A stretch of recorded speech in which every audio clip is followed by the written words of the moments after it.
It's the psycho party clients, I call them. So I had this one more client. I'm like, very credible. But coaching and working with her was a nightmare. Okay. It's like, what would I do? Is like too much of, what would I say? It became more like a very toxic relationship which we had.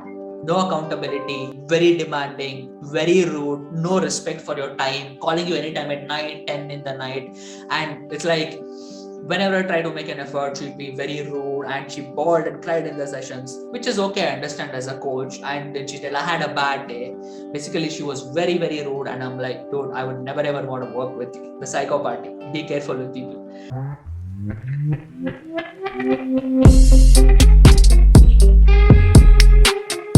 Hello guys, welcome to the new episode of Digital Brandator Show. I am your social media marketing and branding its host of those Digital AK47. Today I have a very interesting guest and also one of my favorite people because I inspire from him a lot, who is none other than Shubhankar. He is a trainer. He is insane. He's not just a trainer, he is insane of telling your journey as a story and presenting it to millions of people. So, hi Shubham bro. Thanks for being here. First of all, I am honored to have you as my guest. Man, thank you so much for having me, and I'm super excited to you. You know, just the way you look up to me, I definitely look up to you a lot. Even today, I was scrolling through your carousels, this design which you made about the skull. I was like, wow, this is so cool. We should try that. I was like, I screenshotted it, and like I said, I promised you, screenshotted it, and I sent it to Parinit, who's my designer, and said, dude, listen, I want you to do something like this. This design is really cool. So yeah, I look up to you a lot, man. Too. I'm feeling blessed right now because like I haven't attended any interviews or any class, any sessions. Your 5 days branding journey was the first thing I attended, and after that I literally attended like 10 events.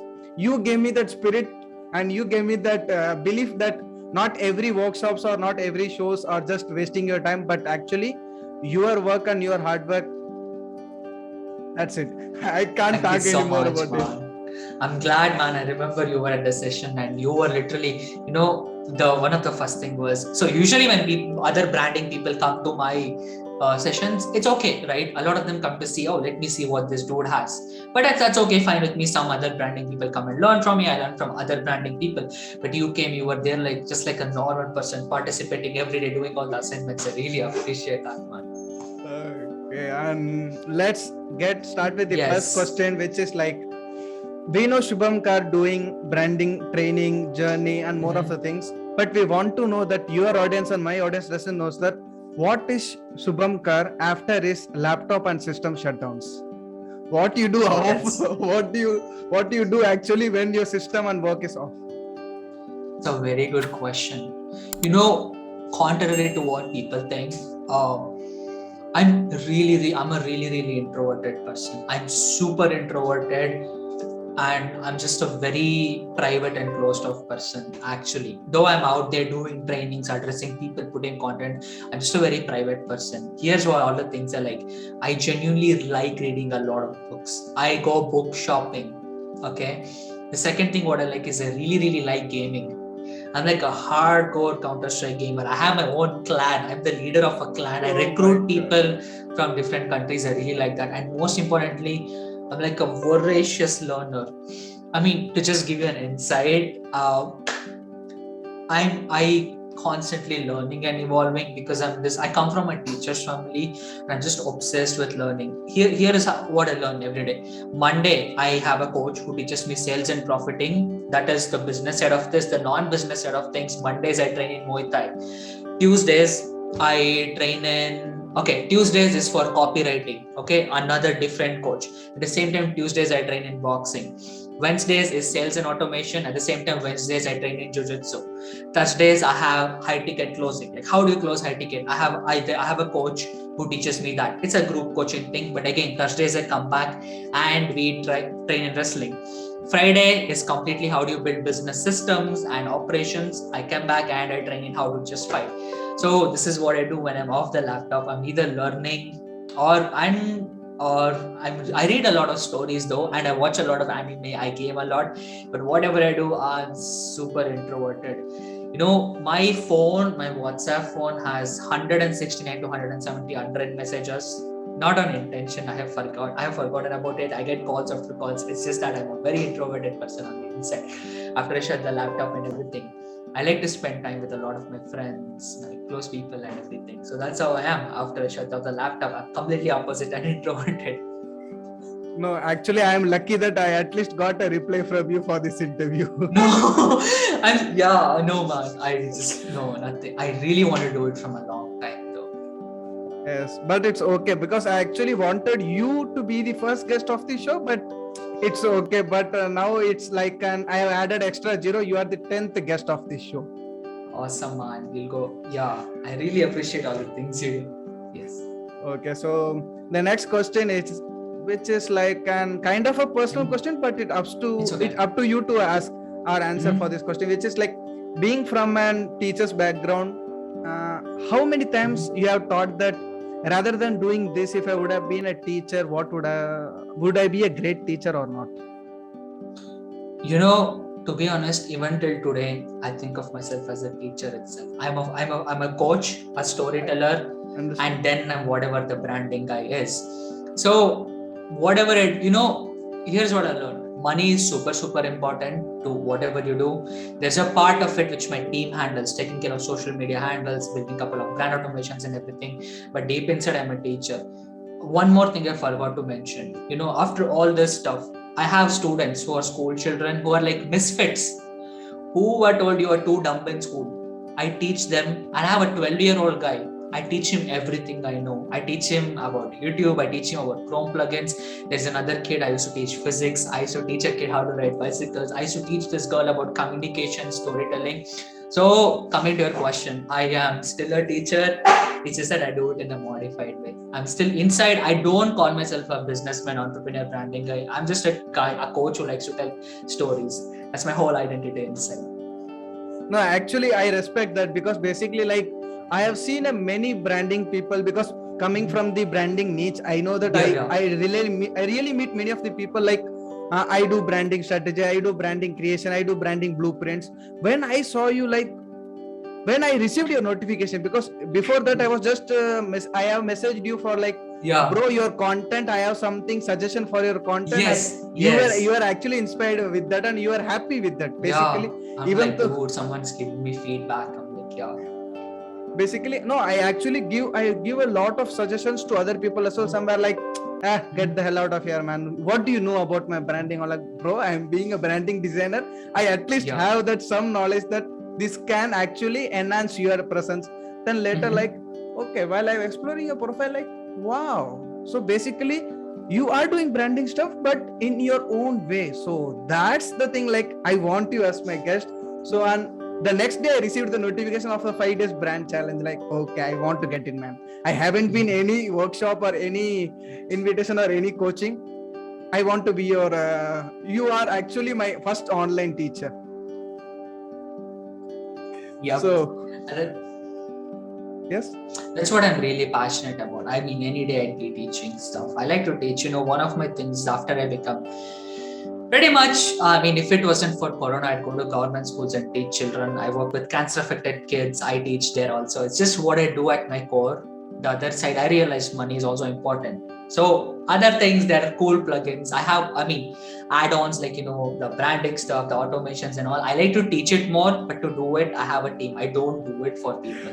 It's just, I like teaching. So yeah, I understand basically. And when you actually start, and when the thought process came of Storycult, like, I'm going to do this and this will be the name and this is how I will start.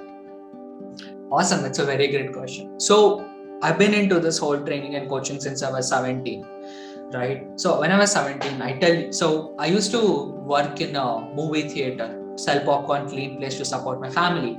With that, what I would do is the salary which I would get, I would give it to my family. I would get extra tips on that. With that tips, what I got, I went and bought my first course in handwriting analysis. I'm passionate. I'm really, really curious about people, like how they work, how they think and everything. So I bought a course in handwriting analysis, and a trainer invited me. Hey, really good at this. why don't you start teaching this? I'm like, sure, I'm in. So after that, I did my course in something called neuro-linguistic programming. I did my courses in, long story short, over the span of like 5 to 6 years, I got close to 16 to 18 international certifications, different diplomas in hypnosis, business hypnosis, leadership coaching, organizational coaching, and everything. So after that, I had this whole thing like, I want to be a coach, but I don't know how. I started out as a telecaller in a company, but I realized it's good, but it's not going to get me to where I want to be. I came out and I faced this challenge what every trainer and coach faced. I was good at a lot of things, but no one cared about who I was because I didn't have a brand. I didn't have an identity. But I was clear on one thing. I like to tell stories. I want to do something around that lines itself. So I tried a couple of collaborations, typical what freelancers do, collaborate with organizations, you work with them, they'll give you a partnership. I got into really shitty deals, got into exclusivity contracts, which I don't know. And on December 2019 and Jan 2020, I was like dead broke. I was 9,000 rupees in debt. My grandmother was diagnosed with dementia. I had no clue what to do. I sat and thinking, how did I get here? People tell me I'm talented. I've invested a lot in my learning. Where am I lacking? And I realized I didn't have an identity of my own. Wherever I did was around what other people said, what the market wanted. I was a part of other organizations, freelancers, employee. That's when I thought, you know what, I should start. I want people to share, to know my story. I want people to know my story. I want to have an identity, an authentic identity where I don't flash about money, where people know me for who I am. And that's when I wanted to launch my brand. So what I did initially is I had a brand called Story Sutras, which didn't go that well. And I realized that other people were using it and everything, and other legal stuff. I had launched it in partnership with someone, and I was at ground level again. And I was like, what am I really passionate about? I'm passionate about two things. One is telling stories, which I'm a rapper also. I got it from rap music. Number two, I'm passionate about gaming, the whole gaming community, which is like a cult. I combined both of it and came with Storycult. Wow. I like to tell stories. I like to build cults. So that's where the whole Storycult came. And I was like, I initially started it as one person, just sharing my story every day, telling my story, talking about my journey a lot. Then near my house, there is this, I had a friend who used to come to gym. And he was like, dude, I failed in my second PU exam. I'm not going to continue it. I don't know what's going to happen. He was really good at designing stuff. He was into movie making. I got him on board. So we were two people now. Seeing our work, one more person approach. Not like, sure, we'll do it for you also under the name banner Storycult. We'll handle it. We'll do the branding for you. We'll help you share your story. And we got too many people. I'm like, I need to expand it to 5 people. I expanded it to 5 people. It's my team. And then I realized I didn't know how to handle a team. I was bleeding a lot of money. That's when I went on another learning journey, learned automation. Now I have 3 people and my brand Storycult is growing now. That's the whole journey. I like telling stories. I like building cults. So Storycult from rap music and gaming. That's how I got it. No, basically like, I know your journey because basically in the 5-day program you made me aware of what your journey is. So basically my audience after listening this will get boosted and some will contact you. So basically contacting Shubhankar is very easy. All the links are available in the description. You don't have to find him anywhere else.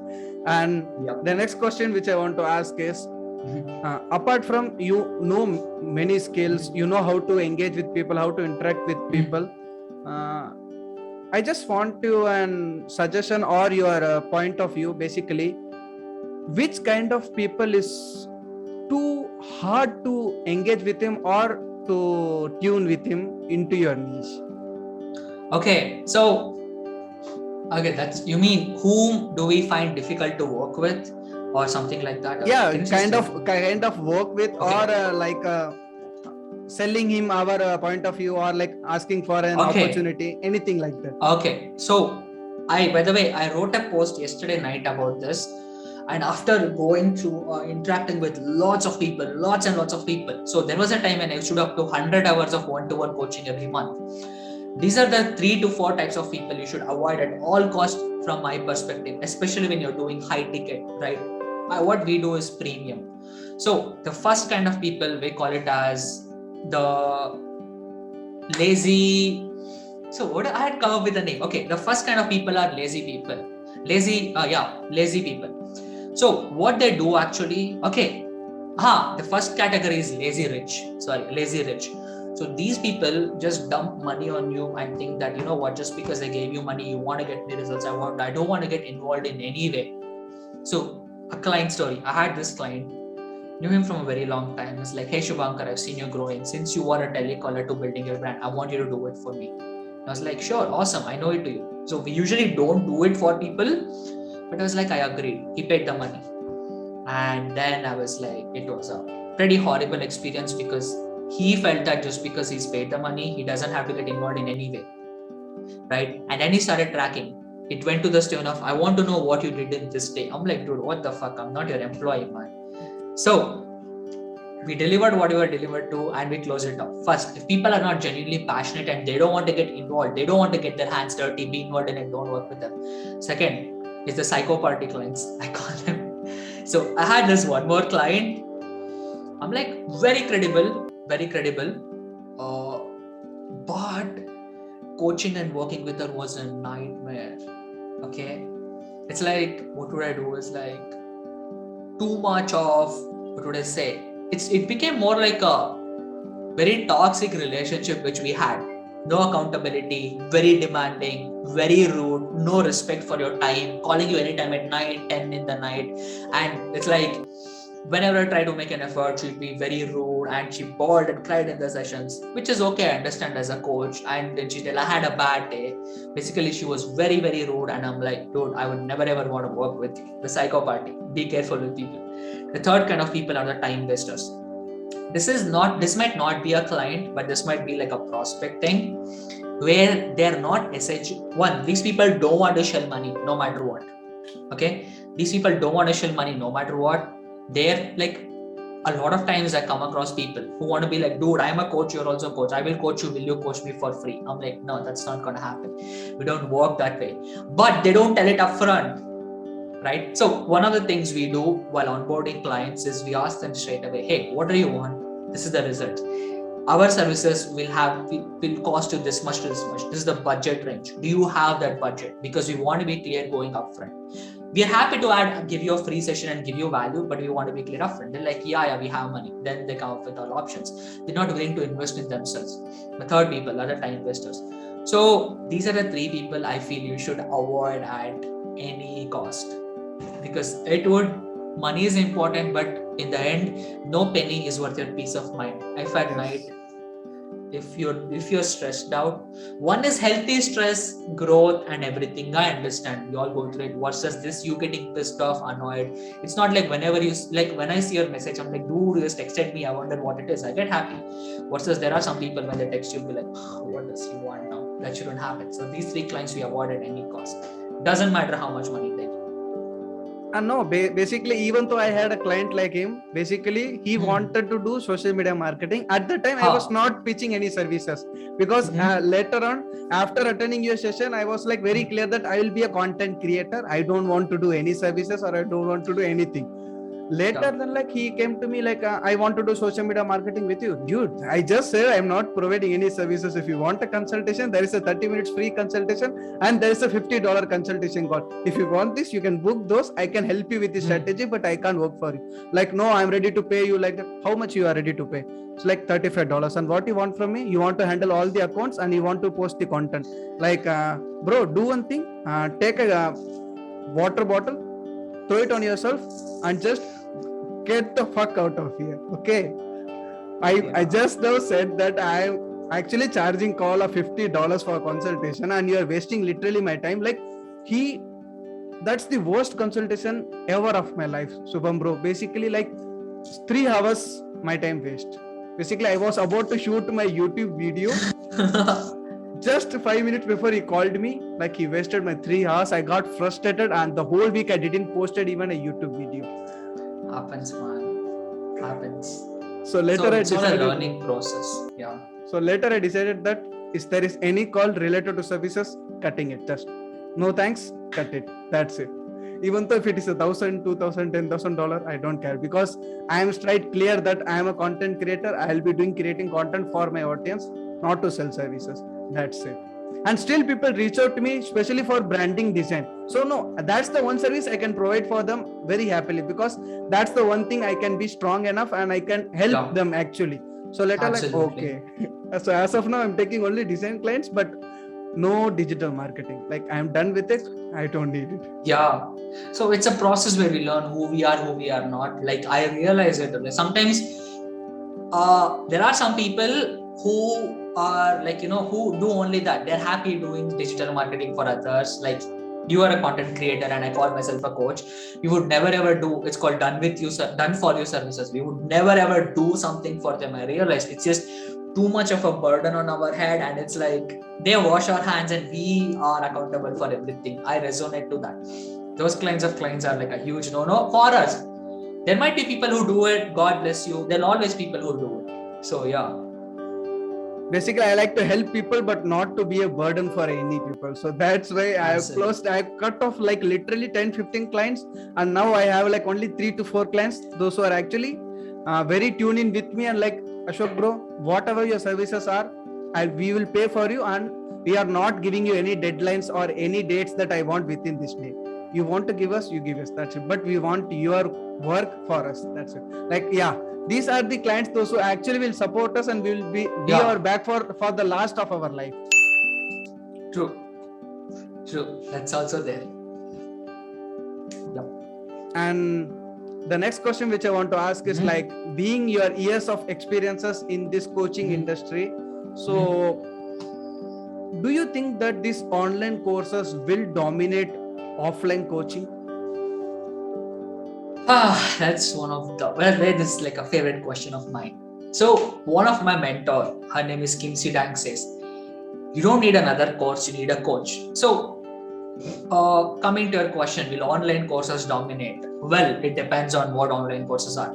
If there is only a recorded course, I don't know. It's like here's what I think. So there are 4 ways, it's a quadrant which I draw. One is low value, high volume, right? These online recorded courses, typically what these digital coaching gurus do is they go learn it from a foreigner guy, bring it, package it and sell it. It's like they sell it like vegetables. There are always people who sell vegetables like that. However, what I noticed that initially it sold a lot. It sold a lot in the onset of the pandemic. Everybody was selling courses for $299, $499, $599, $2,000, $3,000. Then max was, hey, if there is a 3,000 course and 100 people buy it, I make 3 lakhs. I spend around 1 lakh for ads and 50,000 for automation, staff and everything. I make 1.5 lakh profit. That approach was there. However, now I think people have bought enough courses out there, hundreds and hundreds of hours of courses, to realize they don't need courses, they need coaches. So what I see the trend going is, one, there is a side of people who are selling recorded courses might be working for them. The second are the kind of coaches who are selling coaching and communities. What I notice is people like to be a part of learning communities and they like to have a personal interaction of coaching. They need more than knowledge, they need accountability, they need clarity, and they need someone to hold their hands. So coming to that, is offline gone? I wouldn't say it's completely gone.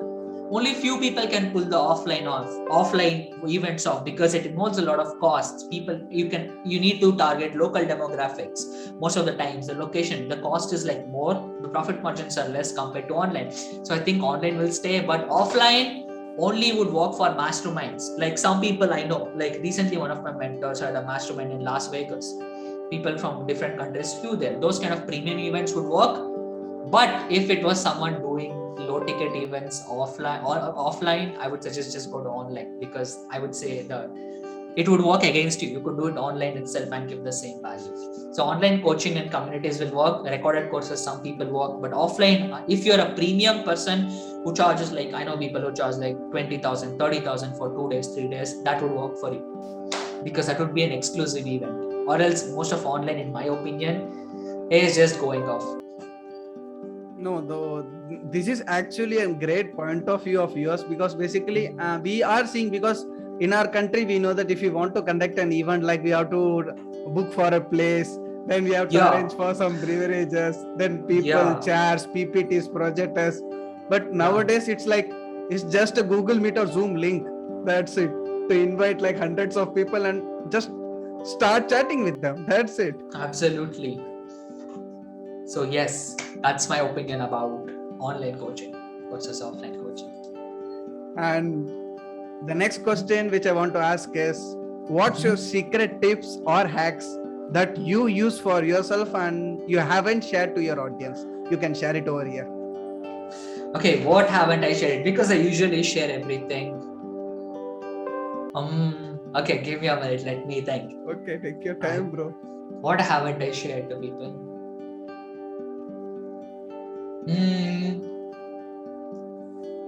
Oh, what haven't I shared? Let me think of this.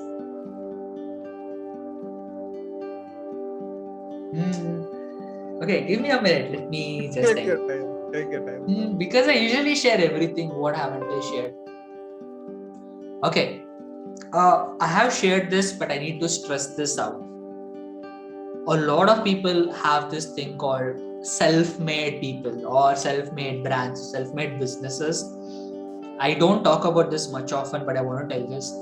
There is no such thing as that. You are as smart as the people you surround with. I want to tell this to you. I don't take 100% credit for whatever results I got at brand I'm building.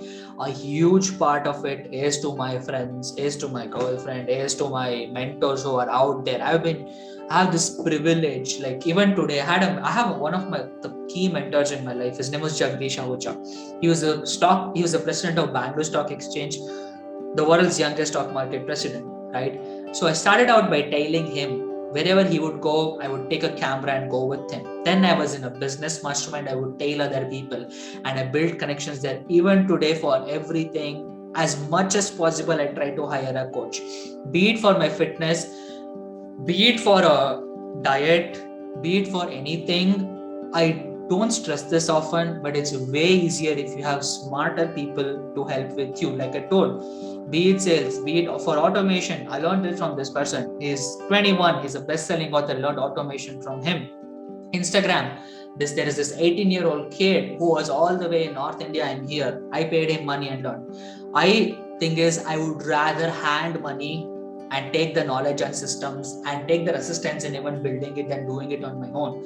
And I will be telling it to you, a huge part of where I am didn't come from my own head. I'm always around. I do my best to surround myself with smart people, because if you want to do it, you can either pay in time and your energy. Like I'm 24. I think you're also in the same zone, right? And I know people I have clients who are like in their 60s, late 50s, 60s, and even more than that, who just try to do things on their own and didn't work out. So one thing I don't share is to what detail I have people. And it's not like I'm rich or anything. I have priorities. Like whatever, like here's the honest fact. I have a phone which is 9,000 or 10,000, which is a couple of years old. I don't have a bike. I don't have a TV in my home. I don't go out too much. All the money invested in learning, as much as possible, get smart people, learn from them, and try to do it for you. Because that's the thing I share it, but not enough. Like every part of, look, in the 5 days, every day what I talk about this is an honest thing, was a pre-designed script. When I tell a line like, hey, you know what, I teach more about this in my next level program, it's the 6 weeks challenge, casually I drop it, that is a part of a script. When I get on call with people, that is a script. When I send a WhatsApp message, it is a script. And a lot of it credit goes to the people who built the systems, right? I have the privilege of finding those people and replicating the systems well. My strengths are, I'm a great storyteller, I can coach people. But what I do inside, a lot of it is replicated. I didn't copy or steal. I replicated those systems. I told this often, but I'm stressing it again. A lot of results which I have got or which my clients get is a result of replications. Find smart people, collaborate with them, hire them. It doesn't matter. If I find a talented person, I'm like, good, how can we collaborate? I can do this. What can you do for me? So this will accelerate the results, and have people who are like smarter than you. For some people, and of course you need to add value to them, and sometimes it's not money, because I know people for whom the money I could offer is nothing. So I would say this: find smart people, replicate systems, and that's what I do. Every part I try to replicate as much systems as I can. No, basically that's a great thing, because basically most of the things that every content creator or like that, they are copying other stuff. The thing is, it's not about copying. The thing is how I present. Basically, my niche is social media branding. Social media branding is a very common topic. There are hundreds and thousands of people are talking about this. But the thing is, what I present under the label of digital AK-47 might be different from others. Absolutely. But the topic is I mean, same. Yeah, I totally agree. I mean, there is no, it's like, dude, it's like, if you find something which is not there on the internet, you should get a Nobel Prize, because everything is literally there. It's just how you present it in your own words. The same thing about branding. You have your way of presenting, I have my way of presenting, some other person might have their way of presenting. It's all about how do you package it. That's what personal branding is, adding your flavor to it and presenting it to your audience such that they connect to you. Or else if someone says I'm doing which no one else has done, yeah, probably you should get a Nobel Prize. Basically, every creator or every brand tells that we are very unique. We are very unique. Bro, you are unique in your terms. But the thing is, audience should feel the same. True. And the next question of this interview, which is like, what's your definition of success? Basically, I have heard it in the 5 days program, but for the audience, I wanted to hear it again. Okay, so wait a second. So I had this whole piece of paper somewhere. So I had this piece of paper. So it's a cool story. So I had been to this NLP program. Okay, it was a 21-day boot camp in a 3-star hotel and this was my days where I was struggling, man. I was struggling that I was thinking, how do I save the metro charge? How do I save the bus charge to go there? I was in that state, right? But thanks to another one of my mentors, I got in that program and I figured out there was this teacher who was like, everybody had their goals, okay? 5-year goal, 4-year goal, 3-year goal, break it down into monthly goal. And I was like, I told one of my mentors, Vikram, that he's into NLP, and I was like, I have no clue of success. I don't know what I want to do. It's like, you'll figure it out eventually. I was the only guy who didn't have a goal. And then there was this one more teacher who told, close your eyes and feel as if you made it. And ask yourself, what do you see? Like, I saw myself with this huge stadium of people where I'm sharing my story and telling people, hey, encouraging people to share their stories. That's one of my definition of success. That's one thing on the aspiration level, which I want to do. At a personal level, here is what I feel. That is career-wise. If I wake up in the morning, I'm healthy, my family is healthy, I have a home, and I don't need to worry about tomorrow's food. I'm grateful and I'm successful at a personal level. So these are my 2 levels. One is, I want to have this global community of people from 100 countries, inspiring stories of their own, and have a huge stadium and impact 100,000 people. That's at a level, aspirational level, brand wise. But for a personal level, to me, if I have food that day, I get good sleep, my family and friends are safe, and I don't need to worry about tomorrow's food. I'm like, dude, I'm successful. These are 2 levels which I have. But the first level, basic level, is taken care of. Now it's the next level of it which I'm working towards. Okay. All the best for that, and thank you. And also, I am feeling proud that I am a part of that small community. Yes, you are an integral part, my friend. So basically, and the next question which I want to ask is, what are the 2 achievements that you will never forget for the rest of your life? As of now, you have achieved 2. Okay, that's amazing. 2 achievements which I'll never forget. Okay. One is recent, one is very old. So, okay, can I just go and get something? I want to get something. Okay, sure, bro. A few moments later. So when I was in my second PU, I was very close to my grandfather. So what had happened is, in college, I had I had a good reputation, but for some reason it went haywire. Some incident happened. So after, there was a competition, and it was about does infinity exist? It was a math competition, and my grandfather was an aeronautics professor at IIT Kanpur, and he was a huge math freak. So I asked him, should I enroll? And he was like, yes. And this was in his time where he was in his end days. He was on his bed, he was lying down, and he hadn't gotten up for 3-4 days. He was really sick. I didn't understand.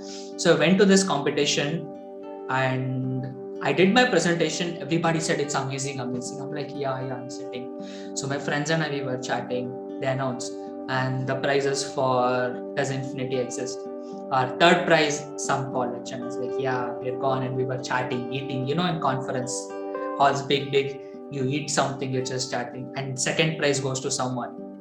and first prize goes to Shubhankar from this college. I'm like, what? What? I'm like, dude, Is is it it me?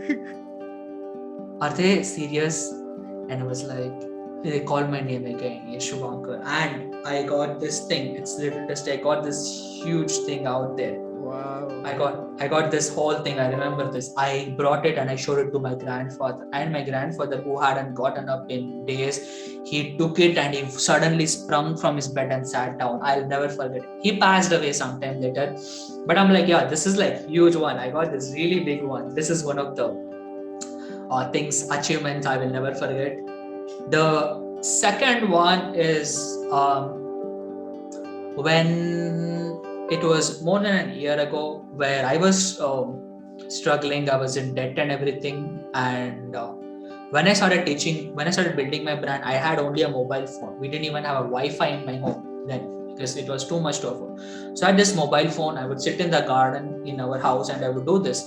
And in, I think, around 45 to 55 days, I made my first 6 figures, had my own mastermind, I had clients. And for the first time, I looked in my bank, like, dude, I'm not in debt. I'm not in debt. And I was like, I had my own community, I had my own logo, I had my own branding. And I was like, yep, looks like. And I had one intern also. So I was on the progress and I looked at it and I was like, dude, I'm going to make it. I got this conviction, like, I can make it on my own. I don't need people.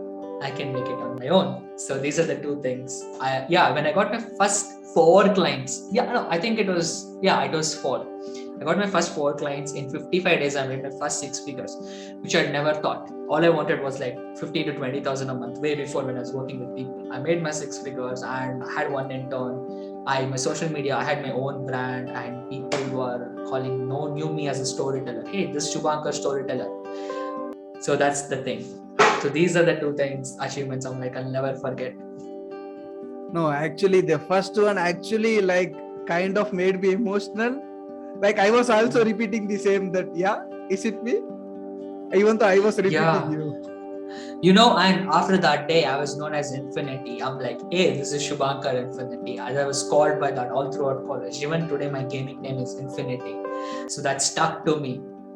So that I think these are the 2 places where my identity changed. I was, hey, this is Shubhankar Infinity. The second was Shubhankar Storyteller.